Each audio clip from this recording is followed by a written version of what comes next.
$1,000 water leak would have been coming out of the ground. Now, if they could prove that I did use it, I'm more than willing to pay it. Tonight, an exclusive News 5 investigation digging deeper into the Cleveland Water Department and even more bizarre billing tactics. Among the victims, a Cleveland icon who died nearly 30 years ago. On your side, Chief Investigator Ron Regan joins us live right now. And Ron, you found the Water Department is actually billing the dead? Well, as bizarre and insensitive as that sounds, it's proving you don't even need a heartbeat to get a skyrocketing water bill. I'm an on top of it kind of guy. Attention to detail, you know. I know everything that's happening on my property.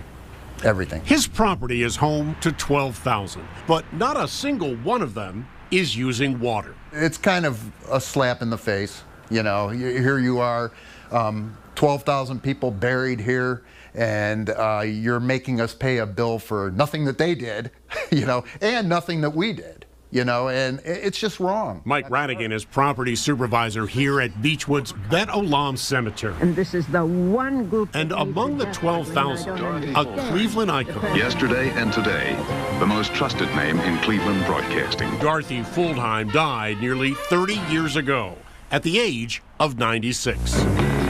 A broadcasting pioneer who spent 37 years here at WEWS, interviewing every U.S. president since Roosevelt and traveling the world. It's tantamount to thumbing their noses at us in a crude, deliberately insulting manner. But neither she nor the 12,000 others here are using a drop of water. Still, not even the grave can stop the Cleveland Water Department. Opened the mail, looked at a water and sewer bill that just dropped my jaw. You know, a little over $5,000 for this water bill, over $6,000 for the sewer bill. A non-profit cemetery billed more than $11,000 for water it never used. Now, if they could prove that I did use it, I'm more than willing to pay it. Is there any chance that water was used? Not that I know of. A $5,000 water leak would have been coming out of the ground, okay? And we were even told by a water department representative that we should have seen the water coming out of the ground for a $5,000 water. It would just be shooting up like a geyser.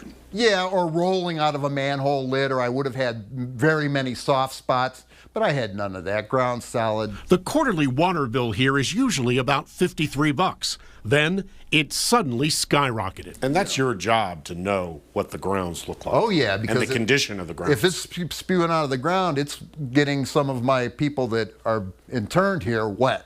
And you can't have that. The water department claimed it repaired a leak. We're very observant. I write everything down every day when something happens on my property. And there was nobody here from the Cleveland Water Department. So Radigan asked the water department for proof. I actually wanted him to fax me over the work order that they would have to come out and do the repair, and he told me he couldn't do that. And I'm like, well, all I need you to do is prove that you did the work. He never got a shred of evidence. I wasn't going to pay for something that I did not use. So now, a full year later, the Cleveland Water Department insists Radigan is dead wrong. You will pay that bill. You're going to pay that bill. And I was being bullied. I felt like I was being bullied. Well, we asked the water department for an explanation last Monday. Yesterday, Bet Olam Cemetery received a new bill with the entire $11 grand in overcharges dropped. No explanation given. I'm Chief Investigator Ron Regan.